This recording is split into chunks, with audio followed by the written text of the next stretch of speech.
ಹೊಸ ವರ್ಷಕ್ಕೆ ಯಾವುದೇ ನಿರ್ಬಂಧಗಳನ್ನು ಹಾಕುತ್ತಿಲ್ಲ. ಕೋವಿಡ್ ಬಂದವರು ಕಡ್ಡಾಯವಾಗಿ 7 ದಿನ ಹೋಮ್ ಐಸೋಲೇಷನ್ನಲ್ಲಿ ಇರಬೇಕು. ಸಭೆ ಬಳಿಕ ಆರೋಗ್ಯ ಸಚಿವ ದಿನೇಶ್ ಗುಂಡೂರಾವ್ ಹೇಳಿಕೆಯನ್ನು ಕೊಟ್ಟಿದ್ದಾರೆ.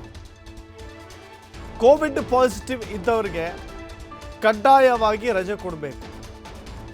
ಕೋವಿಡ್ನಿಂದ ಆಸ್ಪತ್ರೆ ಸೇರಿದ್ರೆ ಅಂಥವರಿಗೆ ರಜೆ ಕೊಡಲೇಬೇಕು. ಸಭೆ ಬಳಿಕ ಆರೋಗ್ಯ ಸಚಿವ ದಿನೇಶ್ ಗುಂಡೂರಾವ್ ಹೇಳಿಕೆಯನ್ನು ಕೊಟ್ಟಿದ್ದಾರೆ.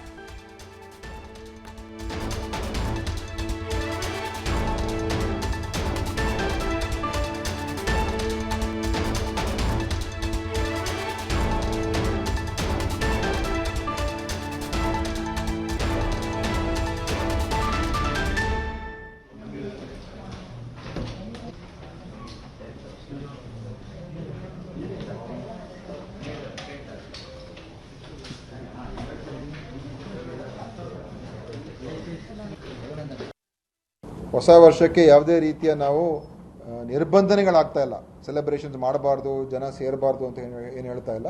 ಅದು ಎಲ್ಲರಿಗೂ ಸ್ಟ್ಯಾಂಡರ್ಡ್ ಅಡ್ವೈಸರಿ ಇರ್ತದೆ ದಟ್ ಪ್ಲೀಸ್ ನೀವು ಹೆಚ್ಚು ಜನ ಇರುವಂಥ ಪ್ರದೇಶಗಳಿಗೆ ಹೋದಾಗ ಅಲ್ಲಿ ನೀವು ಮಾಸ್ಕ್ಗಳು ಹಾಕ್ಕೊಂಡು ಕೋವಿಡ್ ಅದೇನು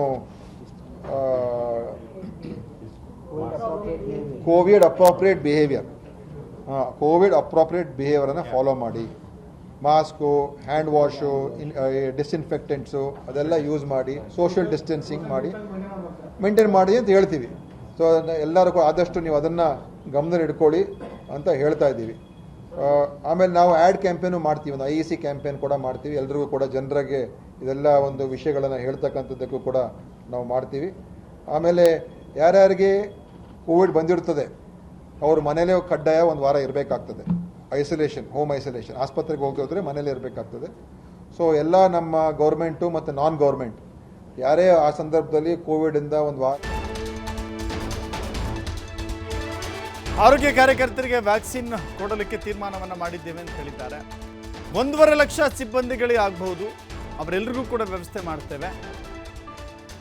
ದಿನೇಶ್ ಗುಂಡೂರಾವ್ ಸಭೆ ಬಳಿಕ ಮಾಹಿತಿಯನ್ನು ಹಂಚಿಕೊಂಡಿದ್ದಾರೆ. ರಾಜೀವ್ ಗಾಂಧಿ, ವಿಕ್ಟೋರಿಯಾ, H ಬ್ಲಾಕ್ನಲ್ಲಿ 3 JN1 ಪತ್ತೆಯಾಗಿದೆ.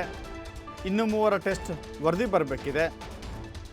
ಶಾಲಾ ಮಕ್ಕಳಿಗೆ ನೆಗಡಿ, ಜ್ವರ ಇದ್ದರೆ ಮನೆಯಲ್ಲೇ ಇರಿಸ್ಕೊಳ್ಬೇಕು ಅಂತ ಹೇಳಿ ದಿನೇಶ್ ಗುಂಡೂರಾವ್ ಮನವಿ ಮಾಡಿದ್ದಾರೆ.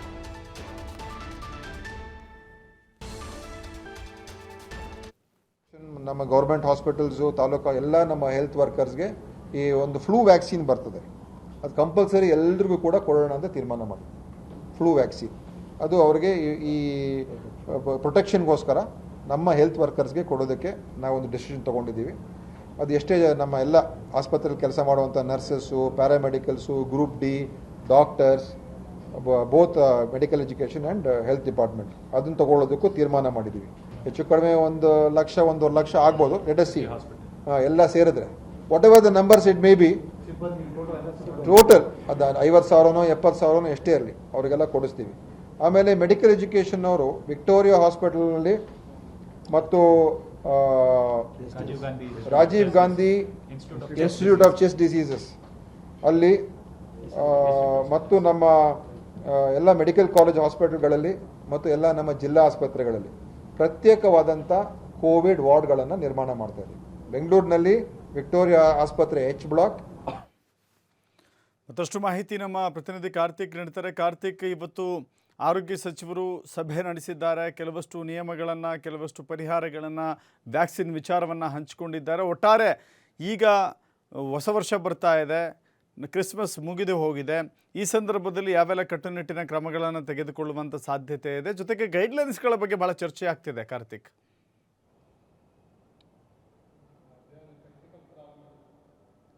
ಖಂಡಿತ ದಶರಥ್, ಏನು ಕೋವಿಡ್ನ ವಿಚಾರವಾಗಿ ಉಪಸಂಪುಟ ಏನು ಸಮಿತಿಯನ್ನು ರಚನೆ ಮಾಡಲಾಗಿತ್ತು, ಆ ಒಂದು ಸಮಿತಿಯ ಮೊದಲ ಸಭೆ ಇವತ್ತು ಮುಕ್ತಾಯ ಆಗಿರುವಂಥ ಆ ಒಂದು ಸಭೆಯಲ್ಲಿ ತೆಗೆದುಕೊಂಡಂಥ ತೀರ್ಮಾನಗಳ ಬಗ್ಗೆ ಹೇಳುವುದಾದರೆ ತಾಂತ್ರಿಕ ಸಮಿತಿಯು ಕೂಡ ಆ ಒಂದು ಸಭೆಯಲ್ಲಿ ಭಾಗವಹಿಸಿರುವಂಥ ಹಿನ್ನೆಲೆಯಲ್ಲಿ ಒಂದಿಷ್ಟು ಸಲಹೆಗಳನ್ನು ಕೂಡ ಕೊಟ್ಟಿರುವಂಥದ್ದು.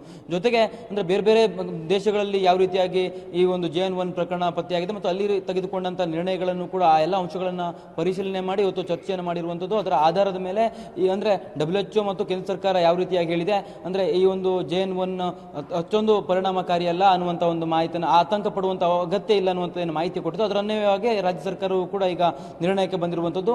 ಹೊಸ ವರ್ಷ ಇರ್ಬೋದು, ಇನ್ನಿತರ ಯಾವುದೇ ರೀತಿಯ ಸೆಲೆಬ್ರೇಷನ್ ಮಾಡೋದಕ್ಕೆ ಕಟ್ಟುನಿಟ್ಟಿನ ಕ್ರಮವನ್ನು ಅಥವಾ ಯಾವುದೇ ರೀತಿಯ ನಿಬಂಧನೆಗಳನ್ನು ಇವತ್ತು ತಾಂತ್ರಿಕ ಸಮಿತಿ ಹೇರಿಲ್ಲ. ಇಲ್ಲಿ ಪ್ರಮುಖವಾಗಿರುವಂಥದ್ದು ಅಂದರೆ ಮುಂದಿನ ದಿನಗಳಲ್ಲಿ ಯಾವ ರೀತಿಯಾಗಿ ಟೆಸ್ಟಿಂಗನ್ನು ಹೆಚ್ಚಳ ಮಾಡಬೇಕು. ಅಂದರೆ ಈಗಾಗಲೇ ಸರಿಸುಮಾರು 3,000 ರಿಂದ 4,000 ಟೆಸ್ಟಿಂಗ್ಗಳನ್ನು ಮಾಡಲಾಗ್ತದೆ, ಅದನ್ನು 5,000ಕ್ಕೆ ಏರಿಕೆ ಮಾಡುವಂಥದ್ದು ಇರ್ಬೋದು. ಜೊತೆಗೆ ಅಂದರೆ ಆರೋಗ್ಯ ಕಾರ್ಯಕರ್ತರಿಗೆ ಟ್ರೂ ವ್ಯಾಕ್ಸಿನ್ ಅನ್ನು ಕೊಡುವಂಥ ನಿಟ್ಟಿನಲ್ಲೂ ಕೂಡ ಕ್ರಮವನ್ನು ವಹಿಸಲಾಗುತ್ತೆ ಅನ್ನುವಂಥ ಮಾಹಿತಿಯನ್ನು ಕೂಡ ಈಗಾಗಲೇ ಆರೋಗ್ಯ ಸಚಿವರಾಗಿರುವಂಥ ದಿನೇಶ್ ಗುಂಡೂರಾವ್ ಅವರು ಹೇಳಿರುವಂಥದ್ದು. ಅದರ ಜೊತೆಗೆ ಅಂದರೆ ಈ ಒಂದು JN1 ಪ್ರಕರಣ ಹೆಚ್ಚಳ ಆಗ್ತಿರುವಂಥ ಹಿನ್ನೆಲೆಯಲ್ಲಿ ಯಾರಿಗೆ ಅಗತ್ಯ ಇದೆಯೋ ಅವರಿಗೆಲ್ಲರಿಗೂ ಕೂಡ ಬೂಸ್ಟರ್ ಡೋಸನ್ನು ಕೊಡೋದಕ್ಕೂ ಕೂಡ ಸರ್ಕಾರ ಸಿದ್ಧತೆಯನ್ನು ಮಾಡಿಕೊಳ್ಳಲಾಗ್ತದೆ ಅಂತ ಅನ್ನುವಂಥ ಮಾಹಿತಿಯನ್ನು ಕೂಡ ಹಂಚಿಕೊಂಡಿದ್ದಾರೆ. ಈಗಾಗಲೇ ಕೇಂದ್ರ ಸರ್ಕಾರಕ್ಕೆ 30,000 ಬೂಸ್ಟರ್ ಡೋಸ್ನ ಅಗತ್ಯತೆಯ ಬಗ್ಗೆಯೂ ಕೂಡ ಪತ್ರ ಬರೆಯೋದಾಗಿಯೂ ಕೂಡ ಇವತ್ತು ದಿನೇಶ್ ಗುಂಡೂರಾವ್ ಅವರು ಒಂದು ಮಾಹಿತಿಯನ್ನು ಹಂಚಿಕೊಂಡಿದ್ದಾರೆ. ಪ್ರಮುಖವಾಗಿ ನಿಬಂಧನೆಗಳಿಗೆ ಬರೋದಾದ್ರೆ ಅಂದರೆ ಈ ಒಂದು ಕೋವಿಡ್ ಟೆಸ್ಟ್ ಅಥವಾ ಅಂದರೆ ಪಾಸಿಟಿವ್ ಬಂದಂತಹ ಪ್ರಕರಣಗಳಲ್ಲಿ ಆ ಒಂದು ವ್ಯಕ್ತಿ 7 ದಿನಗಳವರೆಗೆ ಹೋಮ್ ಐಸೋಲೇಷನ್ ಹೊಂದಿರಬೇಕು. ಅಂದರೆ ಆ ವ್ಯಕ್ತಿ ಮತ್ತೆ ಜನರ ಸಂಪರ್ಕಕ್ಕೆ ಬರಬಾರದು ಅನ್ನುವಂಥ ಒಂದು ಕಟ್ಟುನಿಟ್ಟಿನ ಆದೇಶವನ್ನು ಕೂಡ ಮಾಡಲಾಗತ್ತೆ ಅನ್ನುವಂಥ ಮಾಹಿತಿಯನ್ನು ಕೂಡ ಕೊಟ್ಟಿರುವಂಥದ್ದು.